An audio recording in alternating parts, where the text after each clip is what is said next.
Here's why most people fail at staying sober. Wow. Here's why most people fail at staying sober or staying clean, and what you can do to be successful.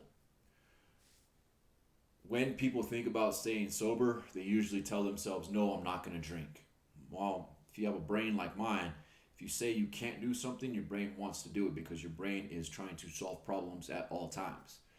If drinking and drug use has created a solution for your brain, then your brain is just wired to stick to that solution. So what we have to do is we got to think, what would somebody do who doesn't drink? What would somebody do who has solved this problem without drugs or alcohol? Because, sorry to break your ego, the problems that you have, someone else has dealt with them. Whatever trauma you want to call, whatever life situation you want to discuss, there's somebody out there who has already overcame it and can give you that solution. For me, I had to figure out what my root issues were, and my root issue was a fear of rejection. So I had to figure out why I didn't like being rejected and why I felt everybody was rejecting me, or created that scenario inside of my head before anything actually happened. That was one of my greatest fears. So drinking and drug use helped me out because there was always somebody to drink with, there was always somebody to use with, as long as I kind of supplied it, right? Eventually, though, you get to a place where you know that that lifestyle is not sustainable, and so you have to change. In order to change, we need to do three different things. One is we need to find some sort of accountability somewhere. That's why people use AA groups. That's why people use NA groups. That's why people use clinicians like alcohol and drug counselors, social workers. That's why people use pastors. Those are accountability groups. You may even just have a sponsor who's not even a sponsor. All those are great. The second thing that you need is some sort of structure. If you're going to drink, what do you need to do before you actually drink? If you're going to use drugs, what do you need to do before you actually use drugs? Essentially, can we put some barriers in place before you participate in an activity that you know you don't want to participate in? And trust me, I know from experience. I used to drink 2 bottles a day. I used to shoot heroin. I stopped all of that without going to rehab, without going to jail. What I did, mainly because I'm stubborn, was I figured out a system that worked for me. And my system worked because I would reward myself with the alcohol or drug use. There's some programs that completely go abstinent, and that's fine. But what I do know for a fact is that if you are drinking in excess, like I was, and you just cold turkey it, you're gonna have medical issues. I've been sent to the hospital because I had seizures. My body has shut down. Both my hips collapsed because I would just slump over all the time.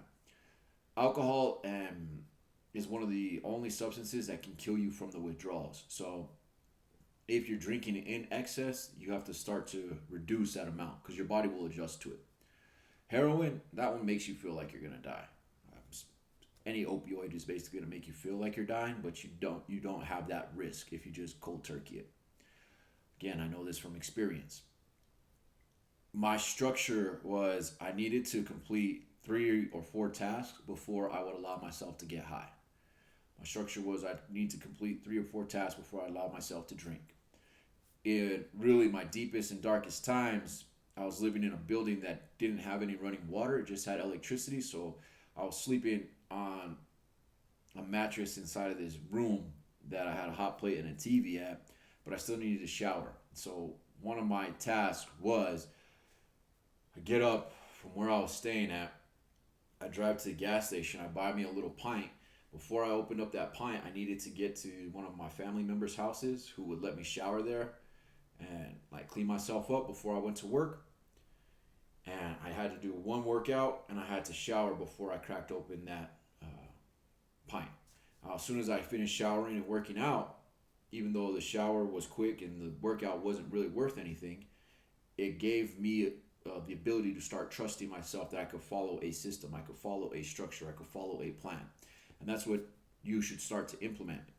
Because if you're wanting to reduce your drinking, you got to start replacing it with something else.